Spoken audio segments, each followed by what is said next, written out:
Thank you very much. Before we have the scholars who are here with us today make their presentations, I just want to extend some of the sentiments that we've sort of heard from Snehal and from Bimal, really from the perspective of people who grew up with Bharat and learned from him. He was a peer. And Mala, really, this is wonderful as a gesture that you bring this collection to CEPT, which is where really Bharat grew in spirit, and his spirit will always reside here. And Pablo, thank you so much for the effort you've all put together, Peter and Sambit, for sharing some of the scholarship, because it's really you guys who interacted with him at a much more sophisticated level when he was both in Melbourne and the learnings that he had sort of from Carnegie Mellon.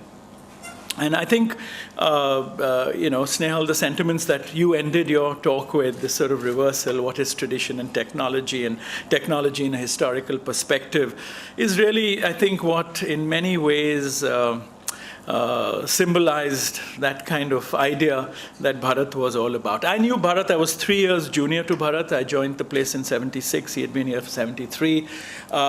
CEPT was very much, and I think all good schools are like that, CEPT is not the only one, where peer learning is a very important part of your education. In fact, often when in retrospect, you find that from your peers, you learn sometimes even more than what you learn from your teachers. They are inspirational in some ways, but your peers help you synthesize a lot of complexity that gets surrounded in professional training, which is sort of given to you in very, very intense doses.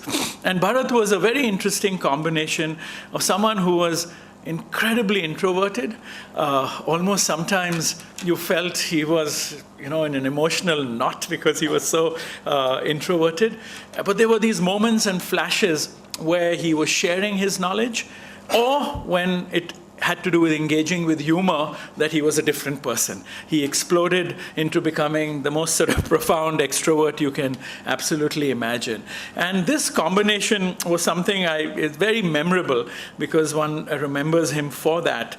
But I also sort of share that with you because it also explains the profound way with which he could both be very rooted in a place, understand a culture, came from very humble beginnings, from a very small town, but then engaged with what you might call cutting-edge technology at a kind of global scale. And this sort of ability to live in these two worlds was something that I deeply, deeply admired about Bharat.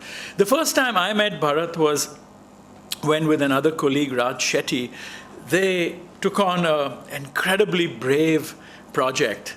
It hadn't been done at CEPT before. They entered the Shinken Chiku competition, which A+U, the Japanese magazine, ran. And that year, it was the design for a house for Shinkel.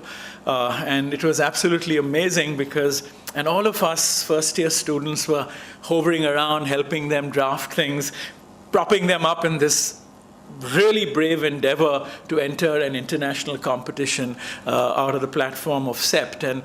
And to design an imagination of a 20th century house for Shinkel was when I was truly exposed to the kind of insights that Bharat had in making interpretations of how you distill tradition and how you engage with a new imagination of the 20th century.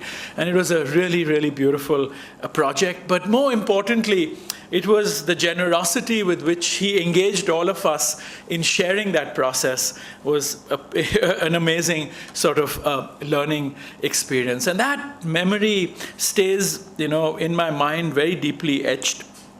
And when Paolo sort of called to say this thing was happening, and he said it was traditional and technology, the one thing that got foregrounded in my memory was this experience of observing his engagement with the Shinken Chiku competition.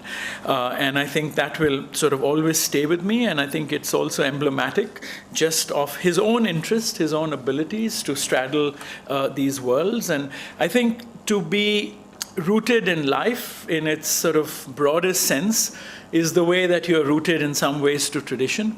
And then his ability to engage with this cutting-edge technology is self-evident. I happened to have the blessings to be both in touch with him through his Carnegie Mellon days, and then more importantly, when I went and spent very wonderful days at Melbourne with Mala and him. And I remember going to his lab then, which was just set up at the university, which was on virtual reality. These sort of rooms you walked into, one hadn't even seen it in so many places in the US. And it was truly cutting-edge technology that he was engaging with. And it was, you and this, a lot of young people here will experience as their lives go on, that in 2 decades, as Snehal showed you, the world can change in unimaginable ways. And spending that morning with Bharat in the Melbourne lab was a way of suddenly understanding how the world had changed around us. And he was riding that horse. He was at that cutting edge. And it made us all incredibly proud. And, it's something that I'll hold very dearly. But at that same time, right after that, he introduced me to squidding spaghetti. And he was so into food, and I remember buying packets and taking it back with me. I'd never tasted this wonderful substance. And so, living with Bharat was about living through these spectrums of life. And that's why tradition and technology in a person like that was an easy engagement. And I'm so glad that you use this as a theme to celebrate his life, because this is exactly what was about, and I think that's what we can sort of learn with. And for me personally, it's, I'm really looking forward to the new library with Bharat's books, and I think this poetic will, which has expressed the desire that these just melt into the larger collection, is truly the sign of a humble person who truly believes in knowledge and its production, and it's not the self. And I think that's another very profound learning that we can have from Bharat. So I'm delighted that you're all here, and this is really a wonderful moment, and thank you for including me in it. And we look forward to hearing you guys talk about the real work that you engaged with him or were inspired by. So thank you very much.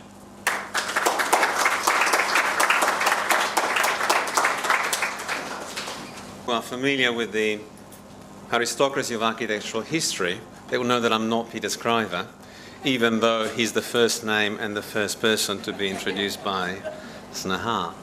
But the reason I'm here, my name is Paolo Tombest, I'm supposed to be the last one, is because I was going to introduce very, very briefly the structure of this, I think I forgot my prescription at the hotel, the right one, but I'll try to do without it. So the structure of this sort of discursive exercise over the next 2 or 3 hours, and the reason that brought this exercise up, and the ways in which this time is going to be spent amongst friends and in talking from one friend to another. Unfortunately, you can't read the 2 sections, the 2 paragraphs at the bottom of this image, and so I'll have to do it for you. But they have to do with the document, with a few pages that I found when looking into Bharat's office a couple of years ago.